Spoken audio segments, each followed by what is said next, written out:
burning down pretty good now.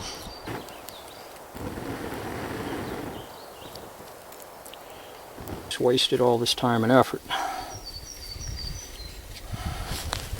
Let's give this another shot.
Hello, welcome back to another episode from Pale Horse Survival and Tactical. I'm Bill, glad you could join me. Today we're going to work on another rawhide project. Stay tuned. Okay, I thought for today's project we could work on a rawhide tinder pouch that would go on a neck lanyard. And as I mentioned in the last few rawhide project episodes that I've filmed, the rawhide that I use is simply dog chews, rawhide dog chews. And this is some leftovers from previous projects, and when it's dry, it's hard as a rock. I picked up a bag of the rawhide dog chews, and they come in different sizes. And I just take the rawhide, I fill up a large kettle with water and stick them in there and weight them down with a cereal bowl so they're underwater because they tend to float. And they'll reconstitute with the water. The collagen in the hide is what dries out and makes it stiff. It is water soluble, so it'll reconstitute, and when it does, you can unroll the chews. They come, you've probably seen them, they come rolled up like this, and inside they usually put filler material. Don't throw those little scraps away. I save all those. I have quite a bit, and whenever we're still under red flag conditions up here due to all the fires, but when the red flag conditions are lifted, I'm going to shoot, when I can have a fire again, I'm going to shoot some videos on how to make rawhide glue and a few other methods of producing rawhide glue to where you can obtain it not just from hide, and how to properly cure it. I never see anybody show how to cure the stuff because it will mold on you. And everybody that I see who does this, they get it to the gelatinous stage to where it's kind of like silicone. It's rubber, but it's not cured at that point. And the problem with that is if they put it in a tin or whatever, you leave it whole, it's still moist, and it'll wind up going moldy and spoil. So when I finally get to that point, I'll do a video on that, and we'll take it from start to finish. But anyways, so rawhide dog chews, and rawhide will shrink about, depending, about 1/4 of an inch on average to 3/8 of an inch. So we're going to make it a little oversized to account for some shrinkage. And you can make this any size depending on the piece of rawhide that you have. My idea is to make something that I can wear around my neck on a neck lanyard.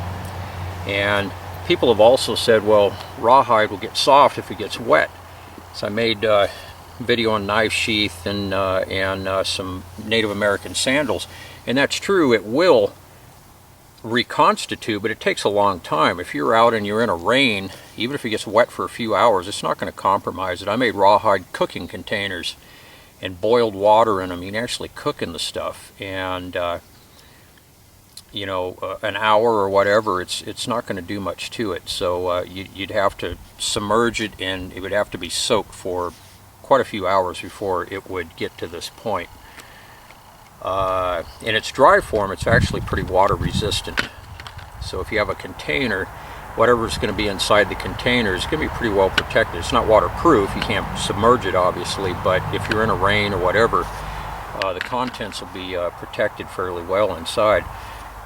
So with that said, I want to make a small pouch about yay big with a lid that'll fold over, and we can secure it with maybe a toggle or something. And I have 2 thicknesses of rawhide here. I didn't plan on it being this way, but it just kind of happened. So what I'm thinking is I'm going to use the thicker stuff for the front of the pouch. This is a lot thinner. You can see it's almost like a rag. The back side,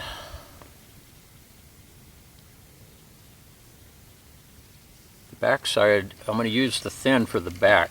So this will be the front. So we'll have to trim this. So say it's about this big, for example. And we've stitched here and here.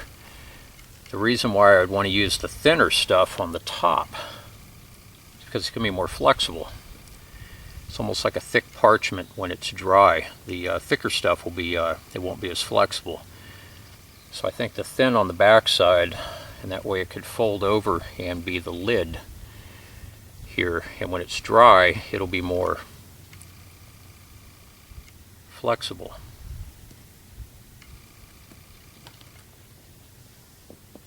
So I'm thinking that's the way we'll go with this.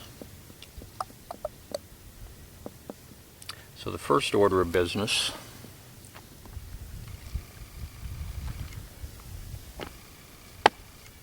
is going to be, and you don't even have to measure this stuff. I mean, you can just kind of eyeball it. I mean, you can measure it if you want. I've used scissors in the last two projects, and I thought today we'd go a little more minimal and just use a knife, which would be something that we would normally have on hand.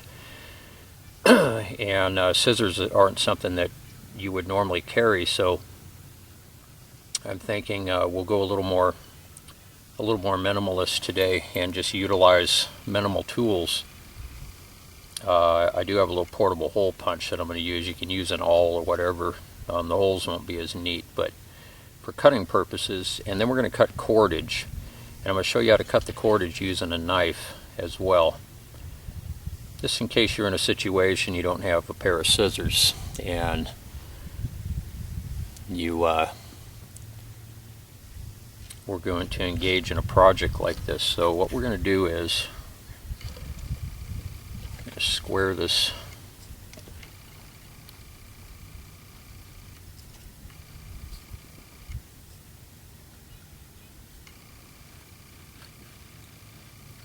and the stuff is a lot easier to cut when it's wet. I see people trying to cut this stuff when it's dry, and not only is it hard on your blade, it's just a lot harder to cut that way. So we can go a little bit higher up on this here.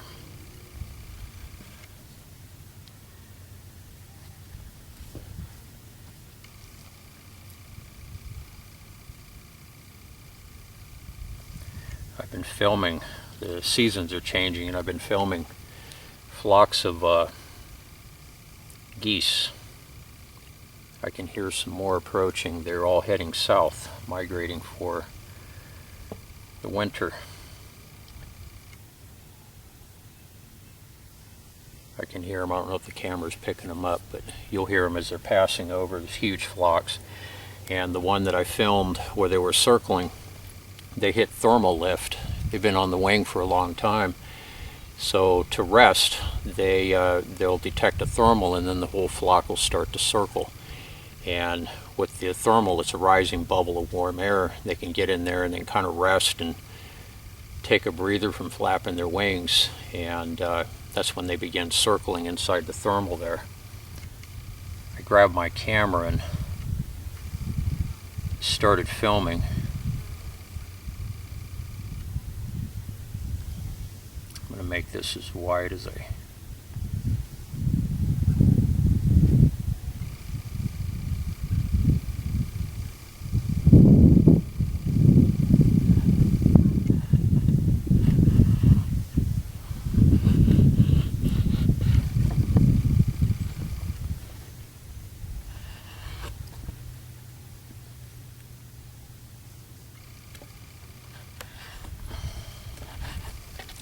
These scraps, just save those scraps.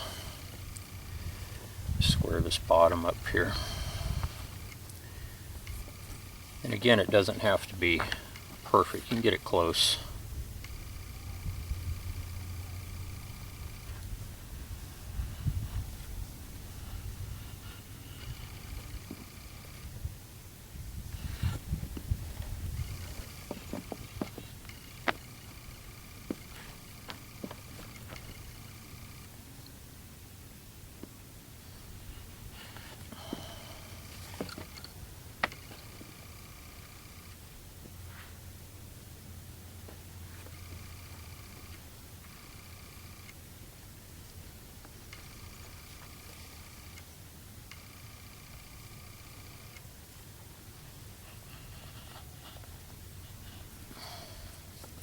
Stuff tends to move on you a little bit, so you have to be mindful of that when you're working with it.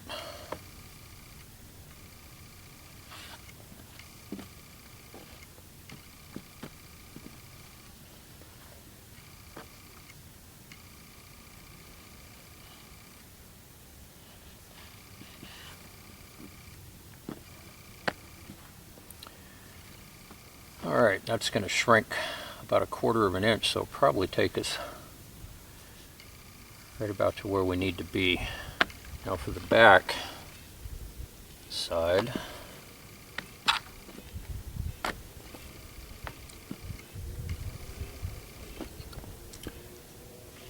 and if you're using a hide, harvesting pieces from a hide, rawhide is simply untanned leather or skin. The tanning process breaks down the fibers and keeps it soft.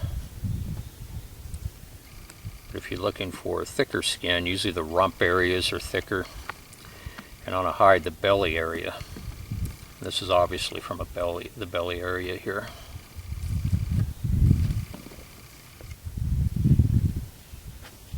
This is really thin on this side. I don't want to use that side. I think it's almost too thin.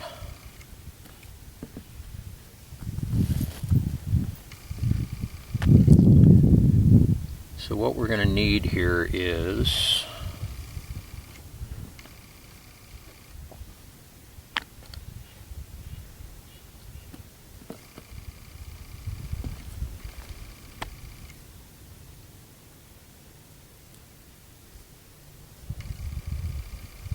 this will be the lid. It's going to fold down to about there, so that should probably work.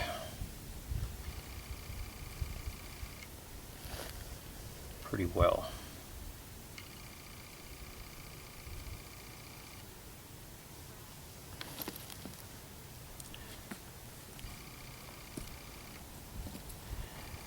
If you're working with it and it starts to dry out or whatever and gets a little too stiff, just simply put it in water and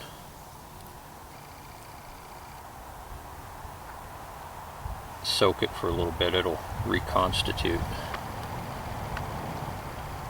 Take a little bit off this edge here. I didn't get quite as straight as I wanted it. There we go. There we go. That looks a lot better.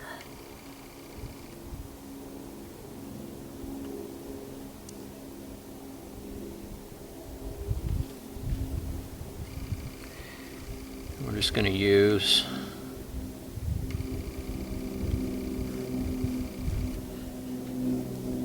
the front part as a template.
So when you harvest the skin of an animal, whether you remove the hair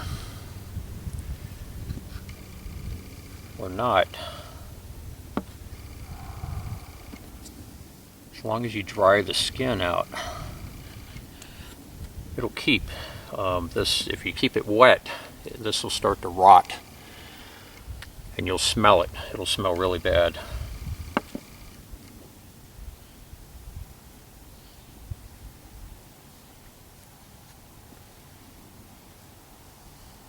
This edge is a little That's the edge of the hide. That's okay. The natural made material always looks a little bit rough, so it gives it a little bit of character. I don't have a great straight edge here, and I'm not going to cut it, because if I do, I'm going to short myself on this side, so I'll just leave it that way so it'll be personalized.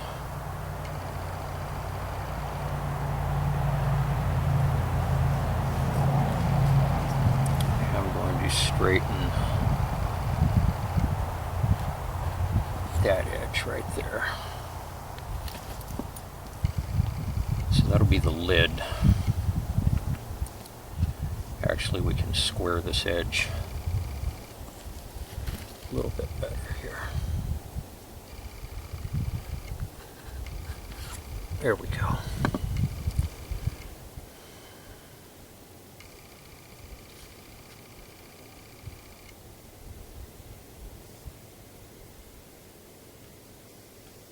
Kind of cut that in a little bit so it kind of matches this side a little bit better, so that's not too bad. Alright, so we're ready to, actually what we need to do, I'm going to roll this up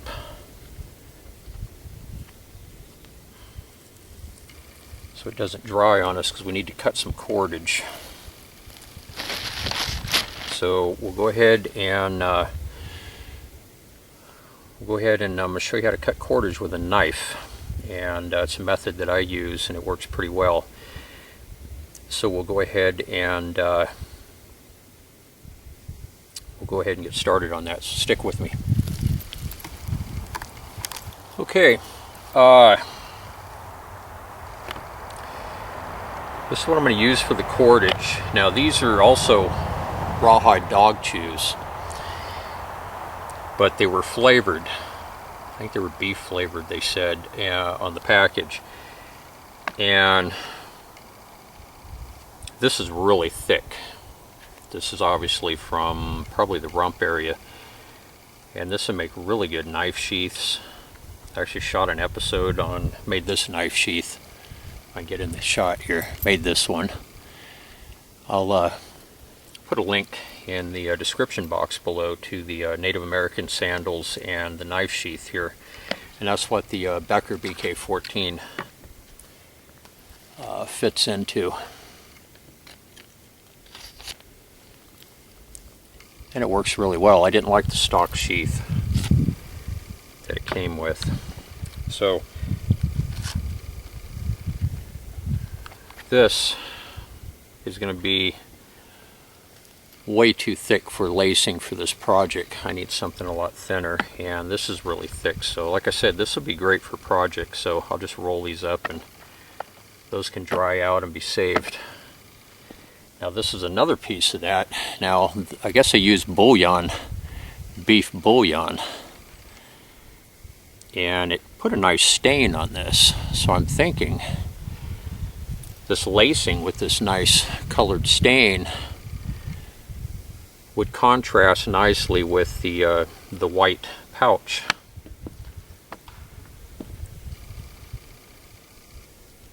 And this is thinner. Just heard a noise off in the woods.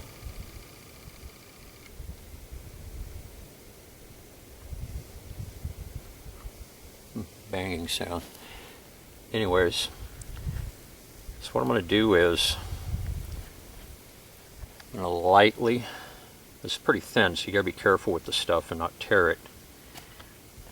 I'm going to lightly stretch it. Give us a little more surface area to work with, and as the lacing dries, it's going to shrink all that much more.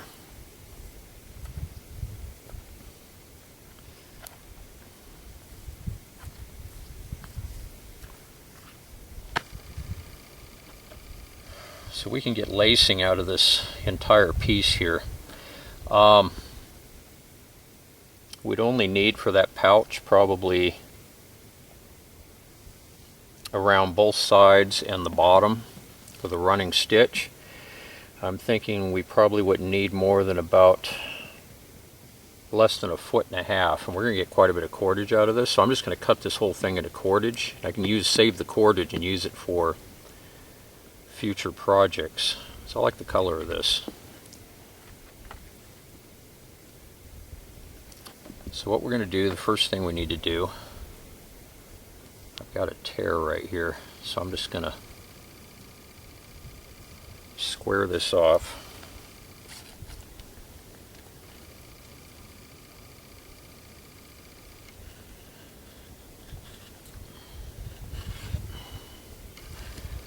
Just like that. Then we're going to round these edges, these corners rather.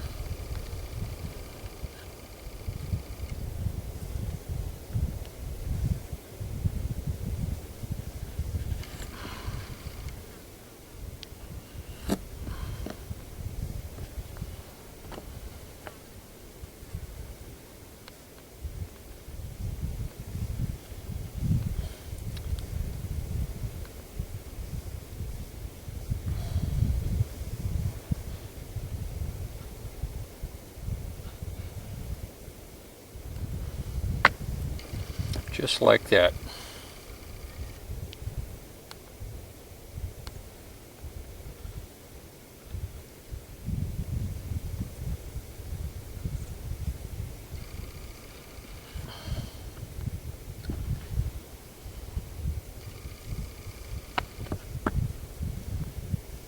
Clean this edge up just a bit. There we go. One more to go.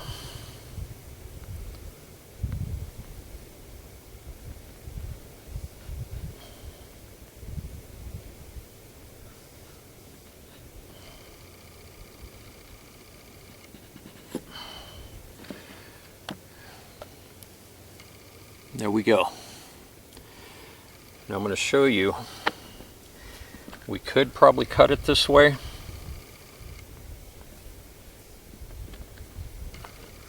And it would probably work. Basically all you're doing, you're just coming in, and the lacing, I want to make it fairly thin, about 1/8 of an inch wide. You just follow your edge all the way around. When you get up here, you just keep spiraling in. You keep going all the way around, all the way around, all the way around till we hit the center. You have a long piece of cordage. We can probably get out of this here, I would say we're probably going to get at least 8 or 10 foot of cordage. It doesn't look like much, but you get quite a bit out of it. There's another way that I'm going to show you how to do this, and I'm going to show that in just a second, so stick with me.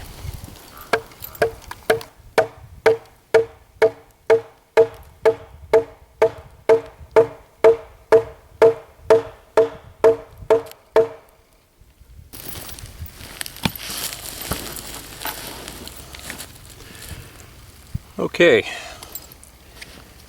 this is a method that I use, or one of the methods. Be very careful if you're going to do this. Really be careful. You can cut yourself really bad, so caution is the key here.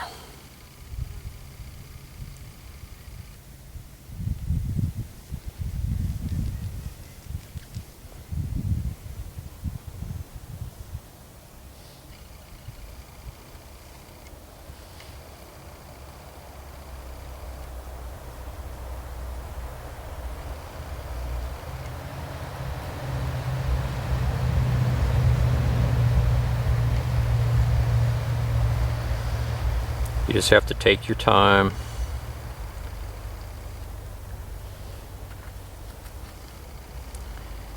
There's no rush.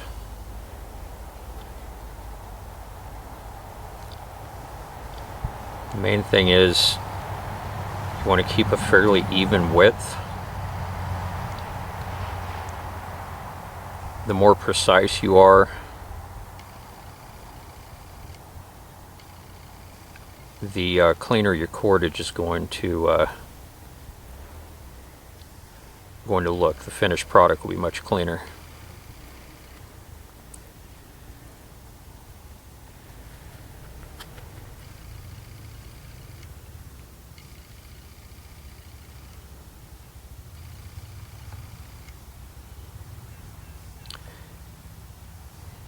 and I put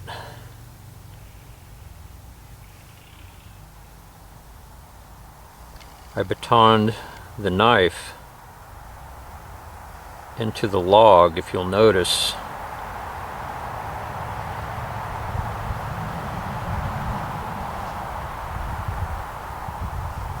So the blade is running lengthwise, not crossways. If it was going this way, the log will tend to roll. Plus it makes a nice seat.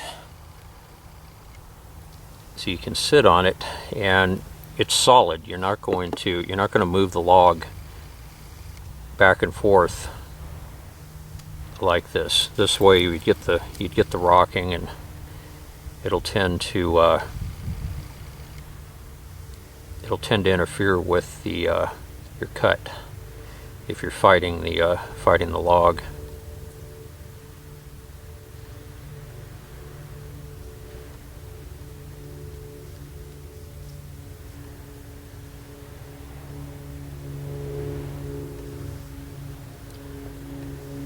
You can cut this lacing any width depending on your application. If you have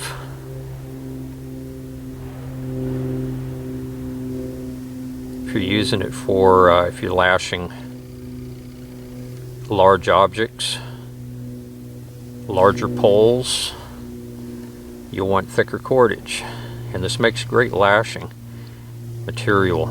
It shrinks as it dries. The only problem is it is vulnerable to moisture. It will reconstitute. So if you use it as a lashing material and it's going to be outdoors, you can, after it's lashed and it's dry and secure, and this is why we rounded off these corners here. And here's cordage already.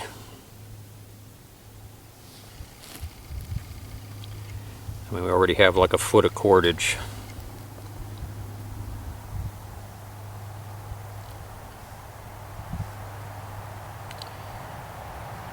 So once it's dry as a lashing,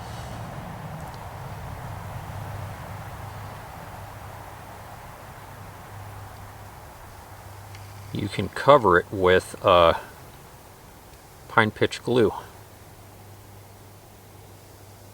or even pine pitch without the charcoal added in, and that will waterproof it. It'll actually waterproof it very nicely.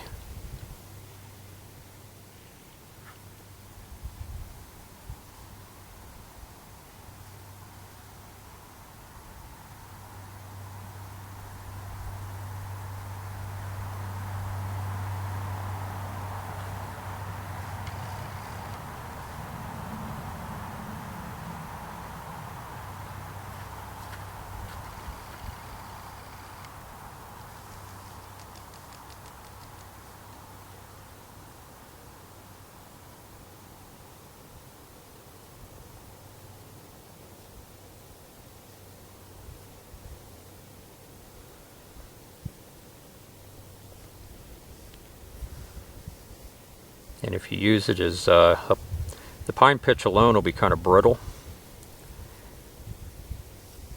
Charcoal acts as a binding agent and gives it a certain degree of flexibility. So if you mix up a batch of pine pitch glue and you apply that over the rawhide lashing, it's only going to strengthen your joint. It'll actually strengthen it a lot.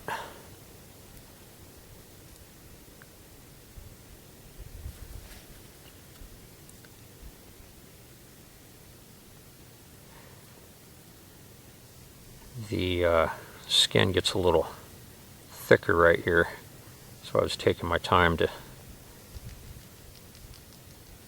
trying to keep it as even as possible. So now we're going around another corner here.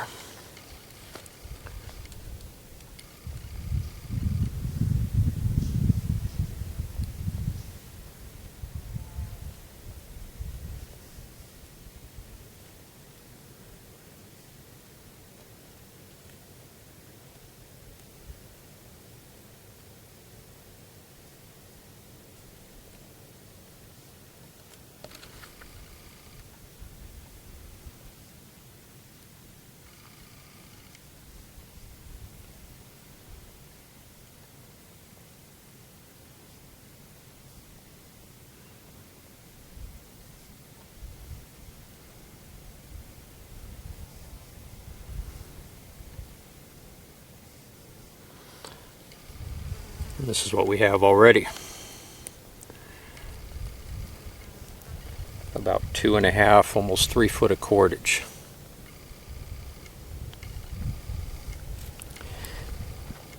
You'd be amazed how much you would get. And I may not even do this whole thing because I don't need that much cordage for this project, and I'll be here a long time.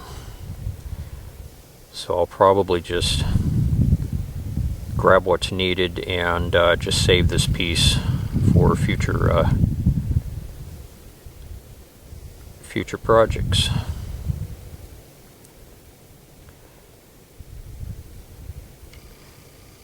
I mean, it seems like it's a slow, tedious process, and it is in a way,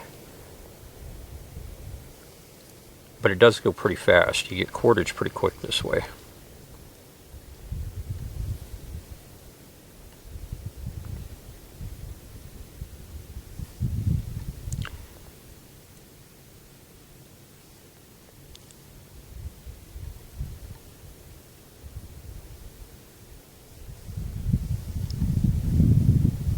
And again, if you try this, definitely be careful.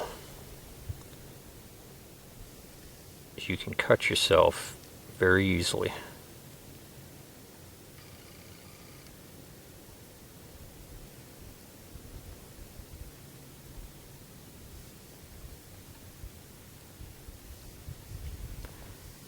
This project I'll need probably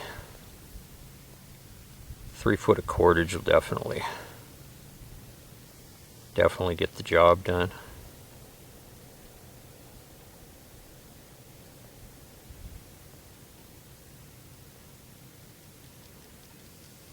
The skin's pretty thin down on this side.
See how much we have here.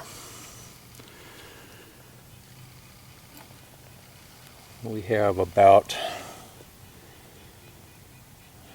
I'm going to say we're probably almost 4 foot of cordage here. I'm going to do just a little bit more, because you always want to have a little bit more than you need so you don't run out halfway through.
And we should be getting pretty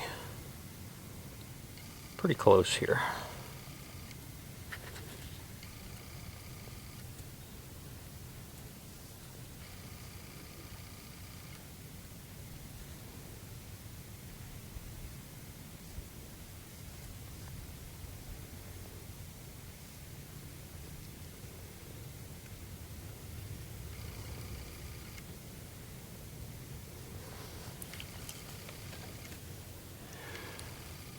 This is probably, it's almost 5 foot of cordage.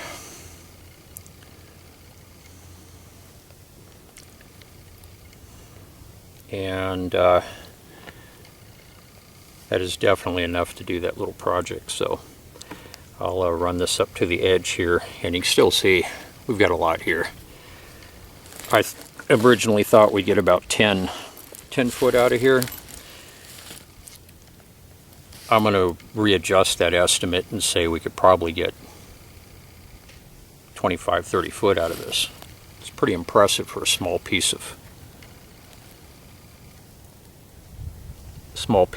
material.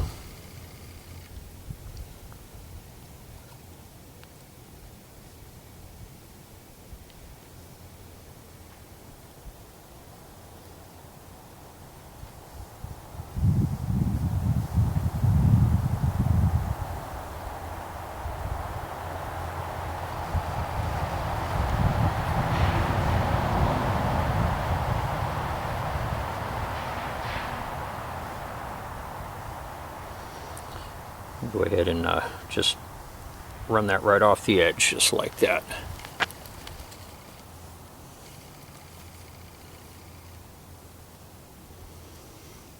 And that should be more than enough to do that job.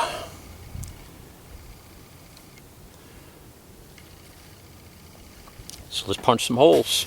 Stay tuned. All right.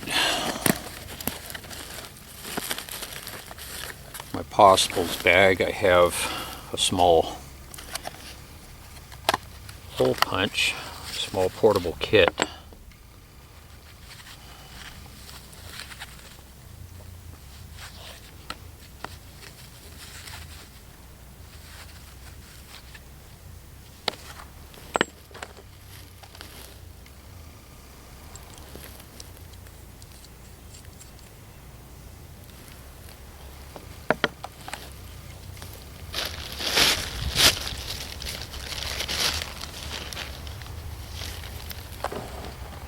This is our project.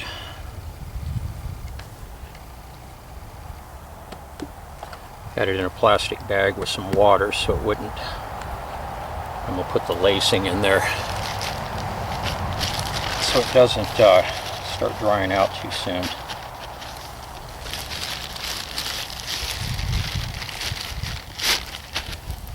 All right. Make sure these spots, the edges are lined up here.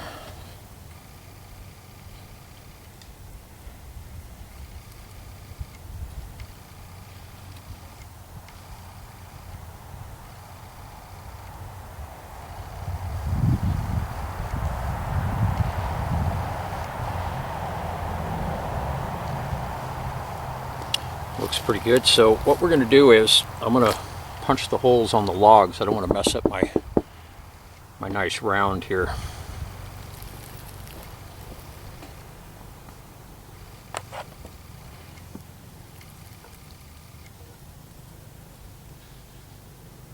So we'll punch the first hole up here at the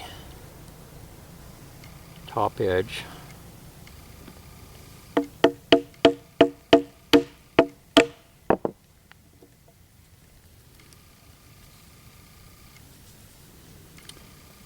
That punches some very nice holes. So what we're going to do is we're going to run the lacing, start the lacing here. I don't want to punch holes and have this stuff kind of wander. It can tend to wander and drift, so we'll get it secured.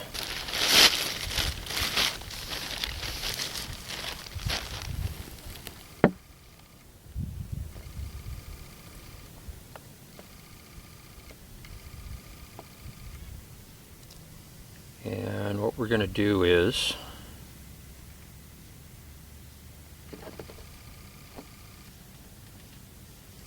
to run this lacing.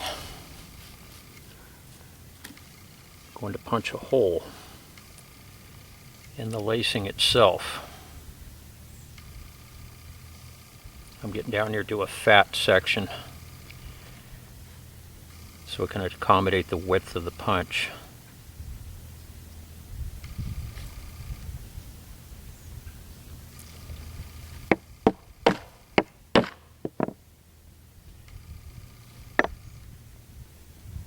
And yes, I just put a hole in my round.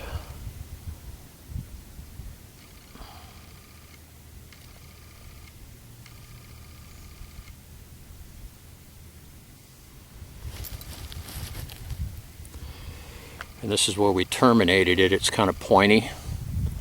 That helps put it through the hole.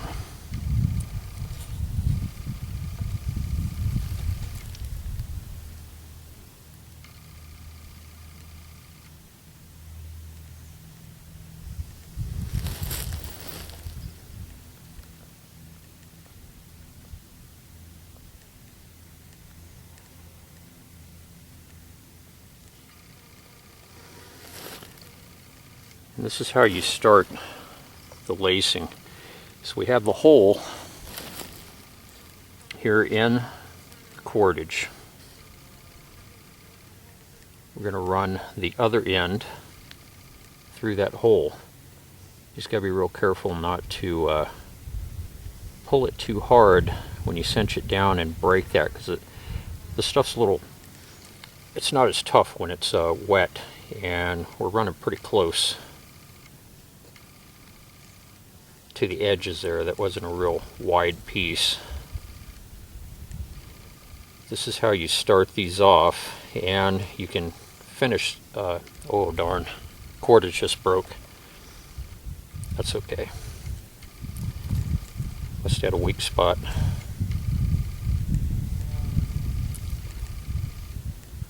Just like that. So we ran it back through, and then just give it a gentle tug. You don't want to break it.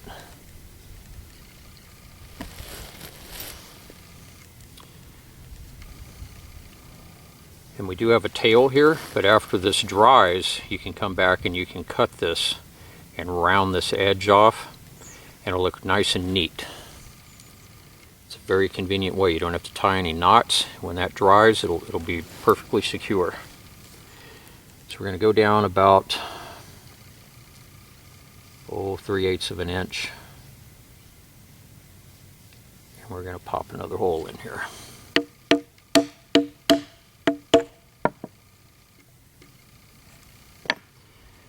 That really sucks that this broke. I'm going to put the rest of this back in the bag.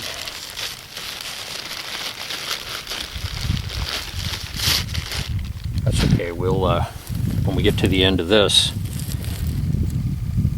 we'll have enough to get down. Probably have enough to get most of this done. So we'll splice another piece in when we get down there. So all we're doing right here is just threading it through. We're going to run a running stitch.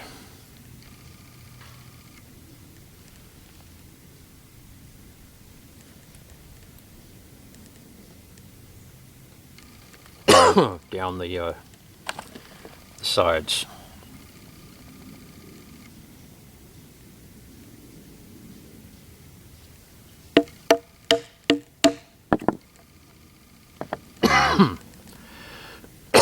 Allergies have been kicking my butt.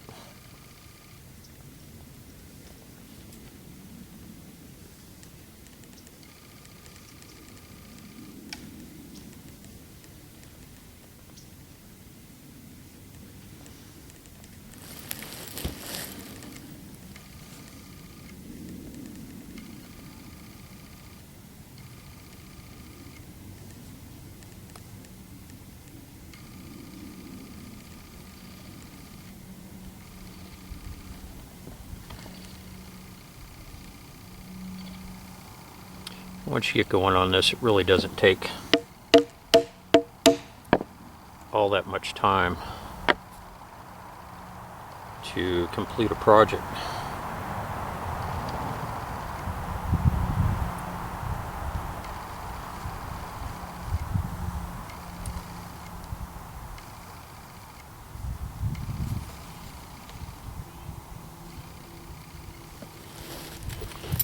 Legs are falling asleep.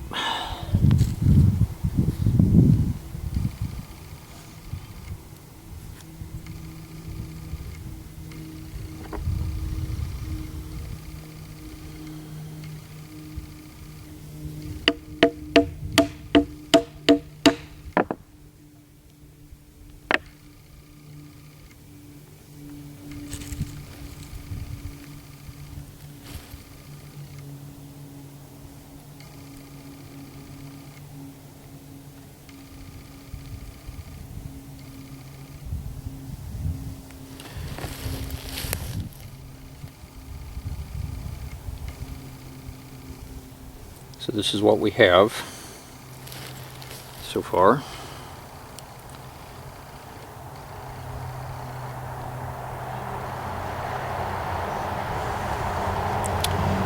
I'm really liking the contrast of the cordage, the color.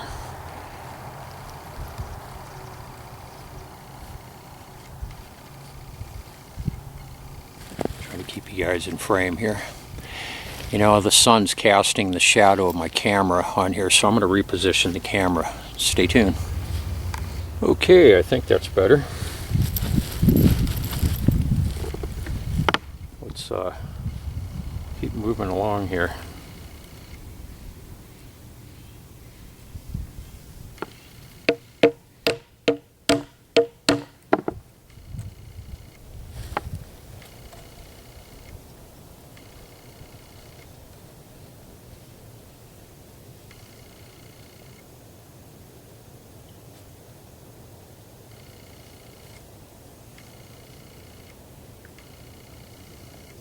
Ah, it broke again.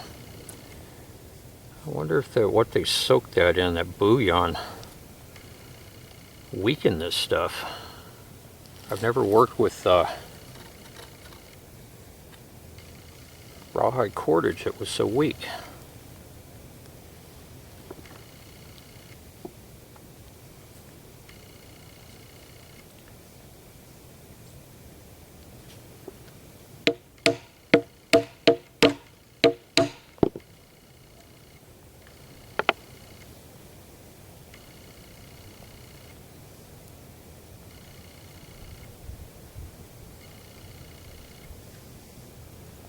Yeah, it shouldn't be that fragile.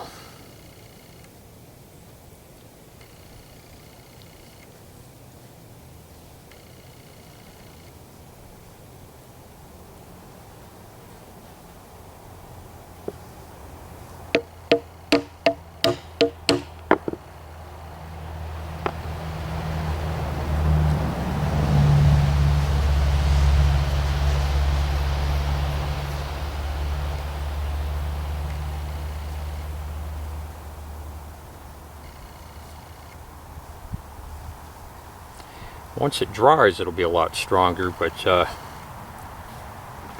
actually surprised that it's that weak. I've used quite a bit of rawhide cordage. I've never had cordage break apart so easy. Stuff's usually very strong. I usually even stretch the stuff when it's wet. You wouldn't want to do that with this. Kind of makes me wonder what they soak this stuff in, because if you look at it, it's really fibrous. You see how fibrous it is? It's like the fibers are all broken down already. It's like it's partially tanned.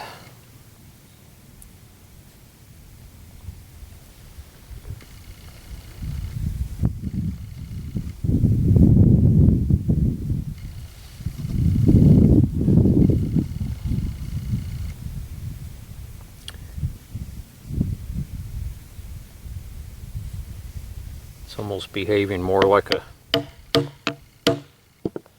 it's been tanned to a certain extent. This seems to be a lot stronger, the white, so I'm wondering, really makes me wonder what it was soaked in.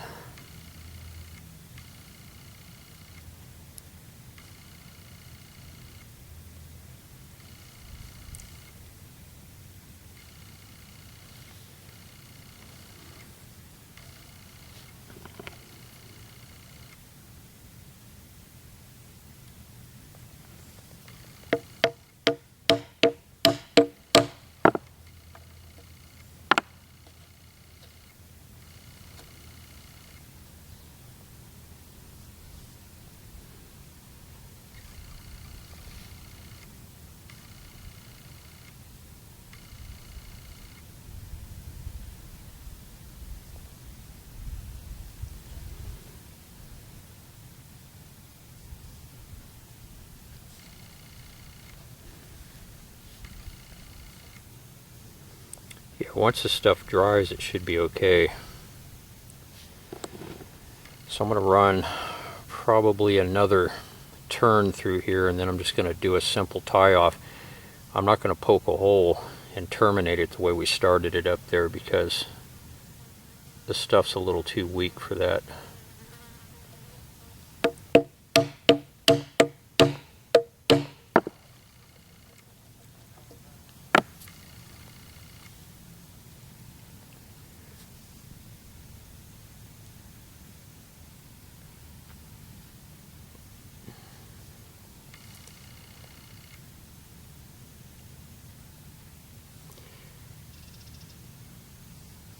I'm afraid to pull this stuff very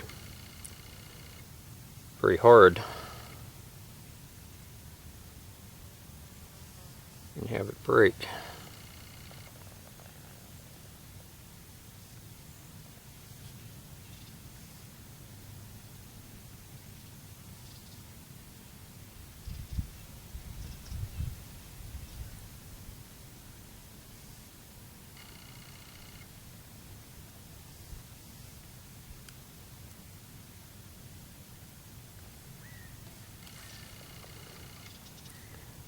That should hold okay, and we'll just trim that off after it dries.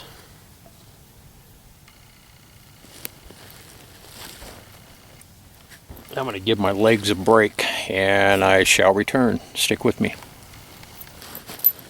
Okay, I punched another, it's the rest of the cordage here. I punched another hole. Just have to be very careful with this stuff.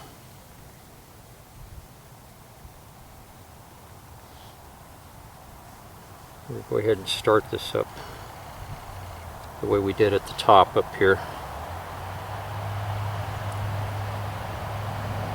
Yeah, this stuff is really fibrous. It's the fibers have been broken down, so it really, never seen rawhide like that. Kind of makes me wonder what has been done to it.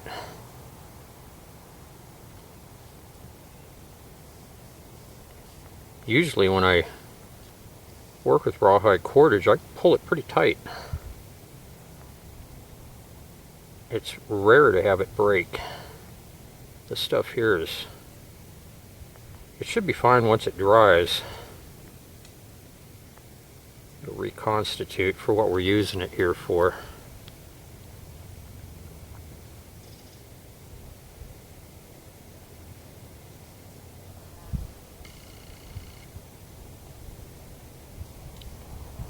You can probably tell I'm being a lot more gentle with it.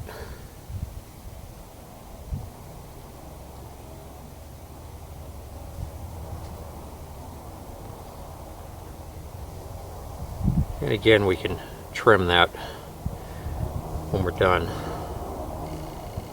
It makes a nice clean starting point.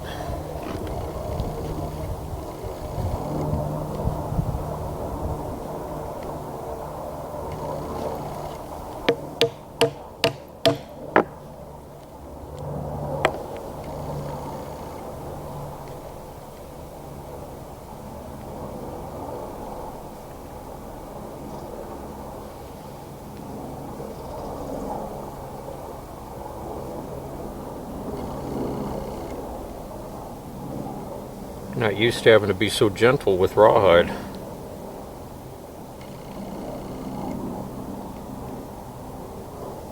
Come on now.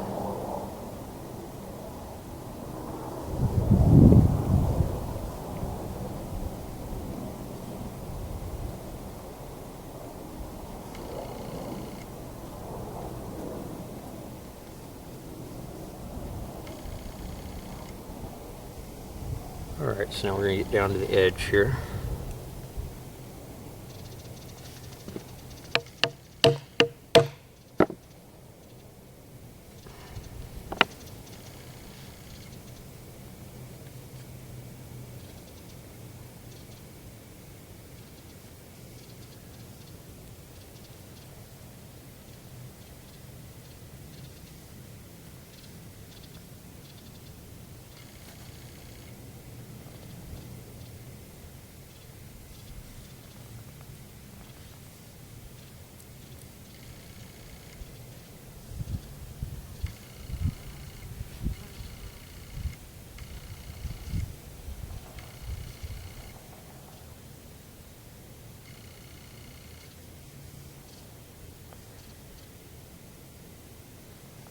So what I'm going to do is I'm going to keep running the stitch here.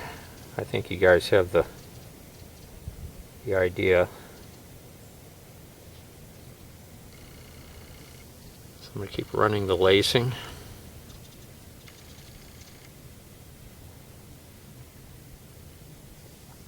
This tail got caught in here. There we go. Pull that out of there so it stays neat. I'm going to keep running the lacing, and it's just a repeating pattern, and should have plenty of lacing here, and I might even run a border of a running stitch down the front of this. Depends on how much lacing we have left. See how much we might have. Yeah, might do that. Be even actually nice to run it down the side, the bottom, and up the other side. Look pretty ornate. So anyways, I'm going to keep working on this, and I shall return. Stick with me. Alright, what I decided to do here is I'm going to run some fringe off of the bottom here.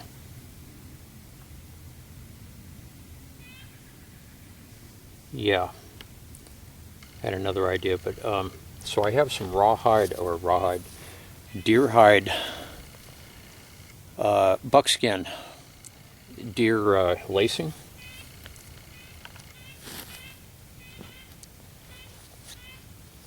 So I'm going to cut some pieces here.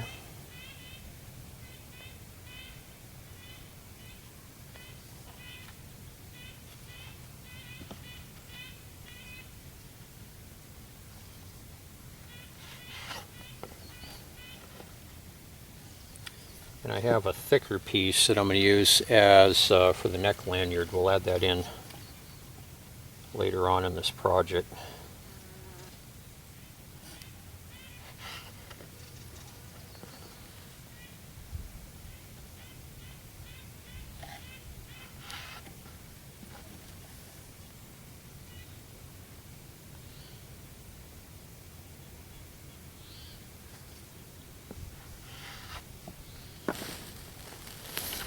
Alright,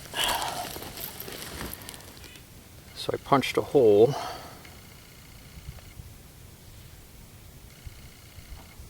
I'm going to run this up here. Hope we don't break it again. Now before we cinch this down,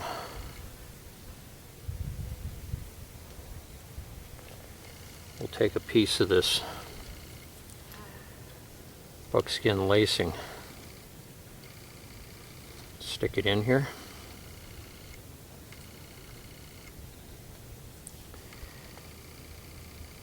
gently snug this down,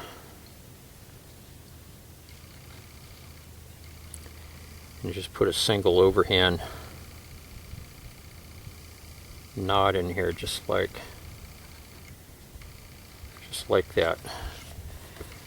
That's going to give us some fringe across the bottom here, kind of dress it up a little bit. So I'm going to go ahead and keep working on this. Stay tuned. Okay, so this is what I have. Finished the stitching, added the little bit of decorative fringe at the bottom, and I went ahead and punched a line of holes across the top of the lid and just ran a running stitch through there. I looped it through, and after this dries I'll trim this tail off, so it's always a little bit of cleanup on these. So what we're going to do now, I'm going to punch a couple holes for the neck lanyard,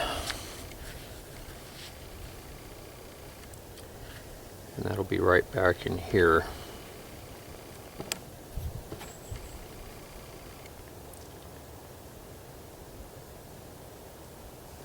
Put those kind of wide.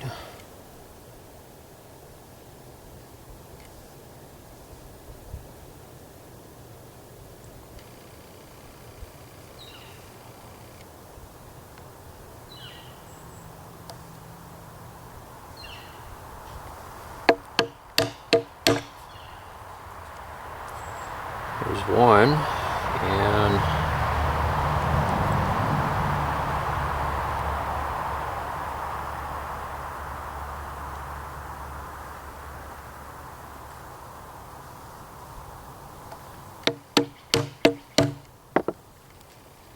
two. We can add the neck lanyard in later. So we need to work on a way to close this.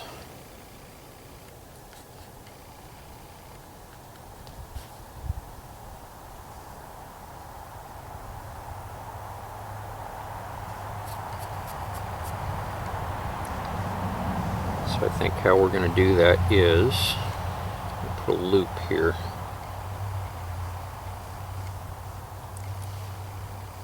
Right about dead center. Put a hole.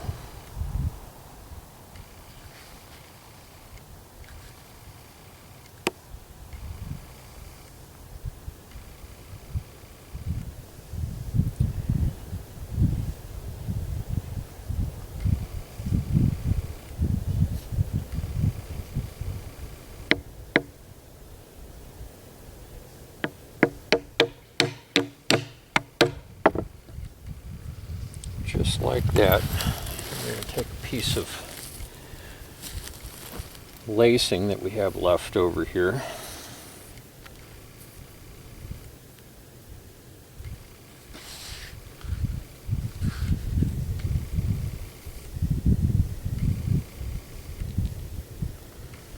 And we'll probably have to, once this dries, probably have to customize the length of this.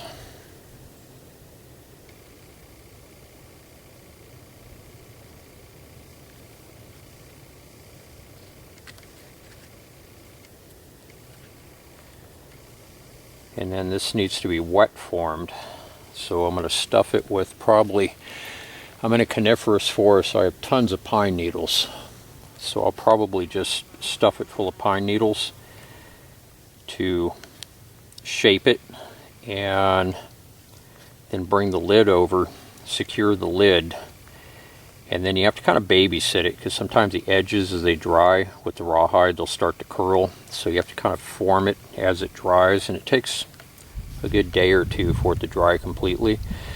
So you have to kind of babysit it and watch it. If it starts to do something you don't want it to do, you need to catch it early and then form it as it dries. And once it's dry, it'll hold its shape. It actually holds its shape really well.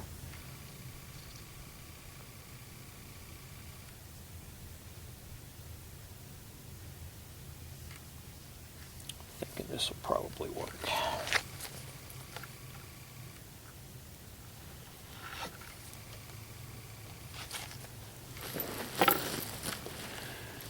All right.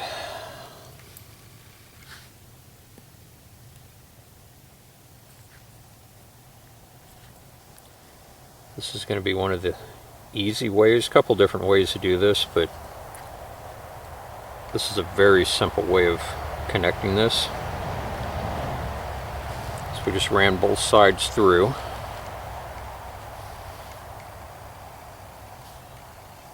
And then on the inside, we're simply going to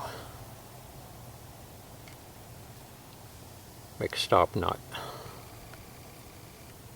This is a single overhand. Well, if I can get it here and not pull it all the way through.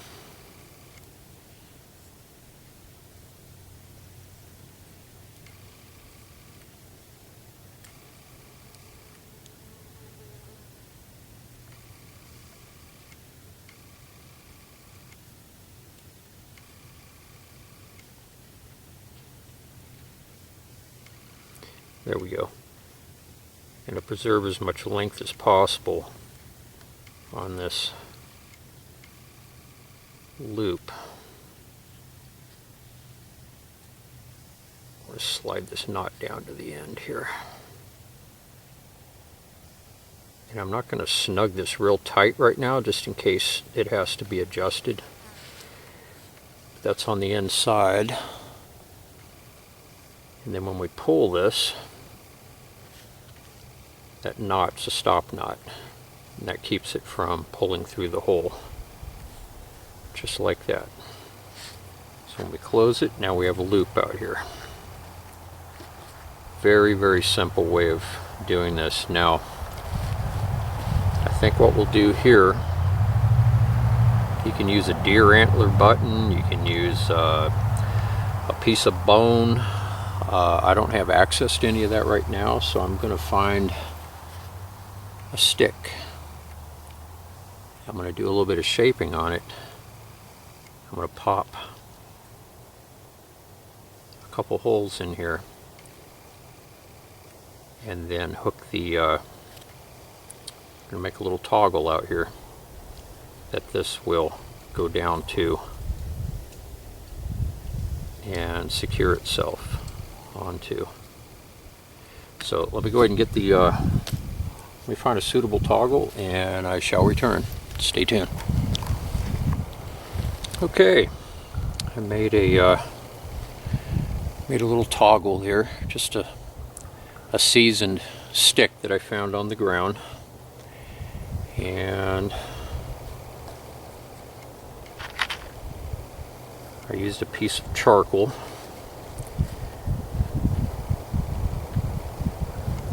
to mark about the center of this loop here. I put a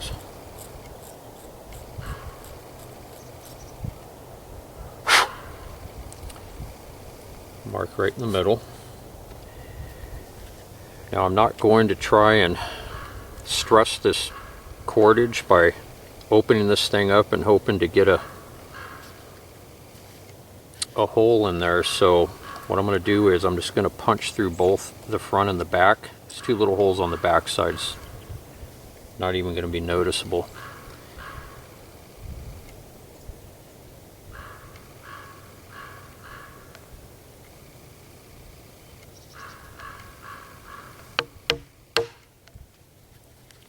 Whoop, going right into a hole here. That didn't work good.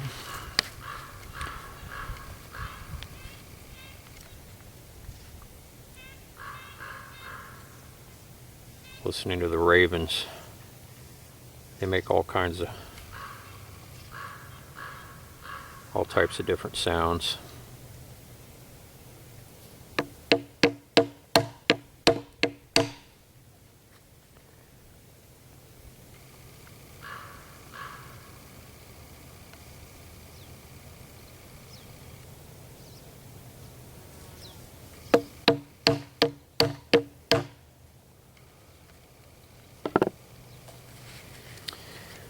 All right.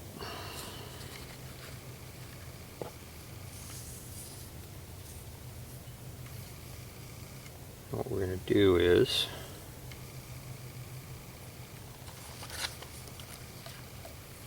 another piece of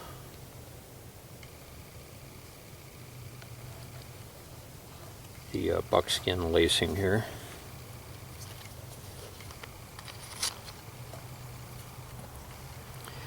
I notched the center out, so when we attach this here,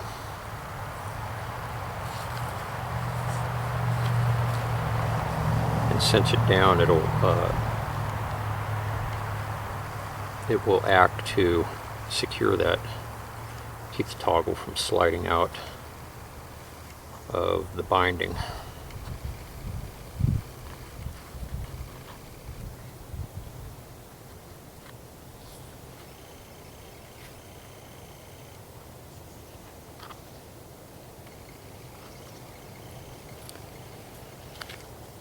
All right.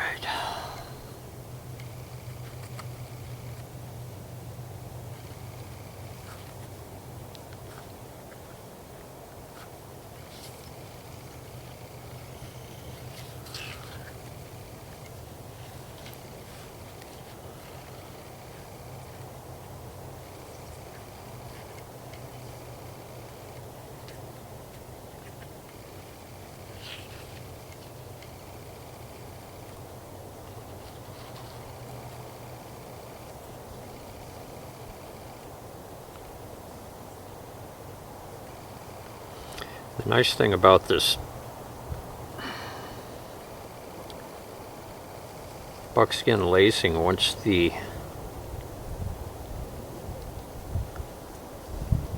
cinch it down into a knot, it is nearly pretty much impossible to get it undone, so it really cinches onto itself. Now this second knot I'm not going to cinch too tight, but I just did a double overhand, right over left, left over right, and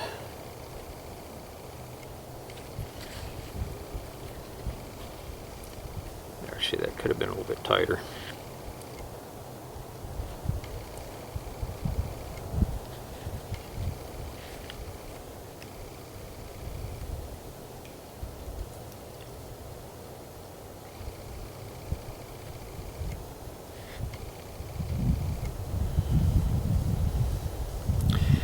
Yeah, once this stuff cinches down, it really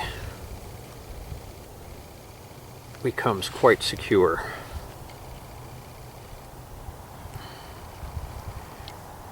There we go. Now that's snug, very snug.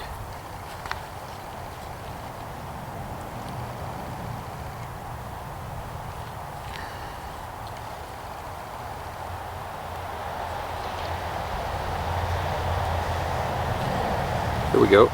Now we're going to go ahead and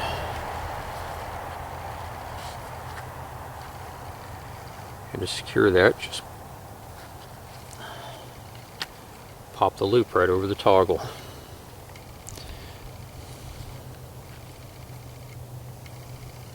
And I can adjust the length of this loop if need be. That's why I didn't cinch it tight. But I think once this is full of pine needles, I think that's going to work just fine. And there is going to be shrinkage here too, so there could always be some fine tuning on this. So give you guys a close up here.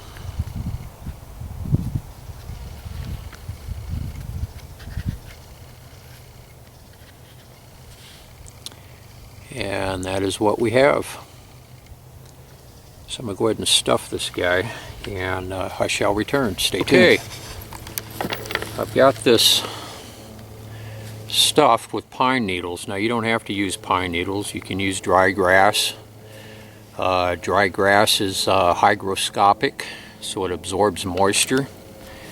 You just stuff it to shape it, and just get it into the shape that you desire. You can use sand even. You know, get creative. Whatever you have available, use that. Like I said, I just have a bunch of, I'm in a coniferous forest.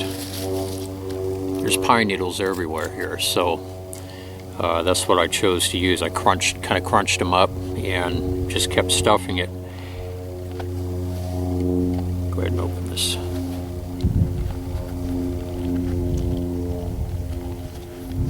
So that's that's a perfect fit. It's nice and snug, so the length and the position of the toggle is perfect for when it's full. And you can see the pine needles all on the inside there.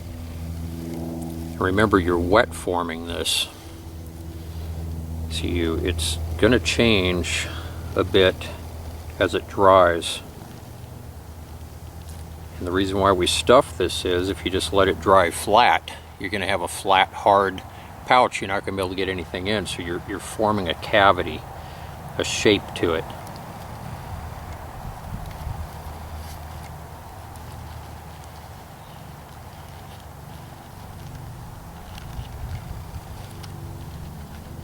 Making sure that lip underneath doesn't fold down on itself.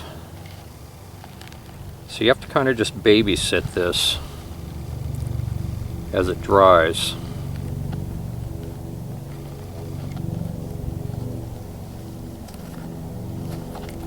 And that is actually a perfect fit for that toggle. Now the two holes up here for the neck lanyard, I haven't stuck those in yet. After this thing is dry and it's at the shape that I want it, then I'll pull the pine needles out and I'll add the neck lanyard in, and you'll be ready to carry whatever you want to carry in there. A tinder pouch or whatever. It's just a little mini possibles bag. But I think it'll hang around the neck okay, or it's kind of big for that actually. I mean, you could, but it's a little big for a neck. I could I have an extra piece of buckskin lacing here, so what I'm going to do with this, I'll make it long enough to where I can wear it across the body, where it'll hang at my side. I think it'll be better. It's a little big for a. I actually initially planned to make this probably about half this size, but that's all right. It's a nice little possibles bag, and I think it'll work good for just hanging on the side, cross body.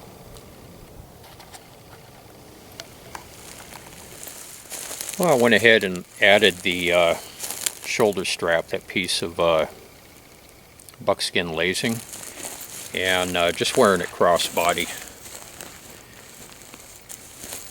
It works fine. It's a neat little, it's a cool little pouch.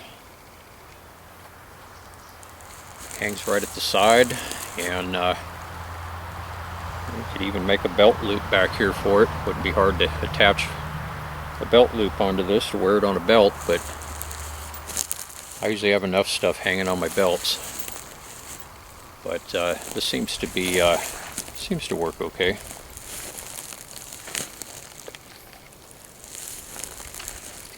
Then just I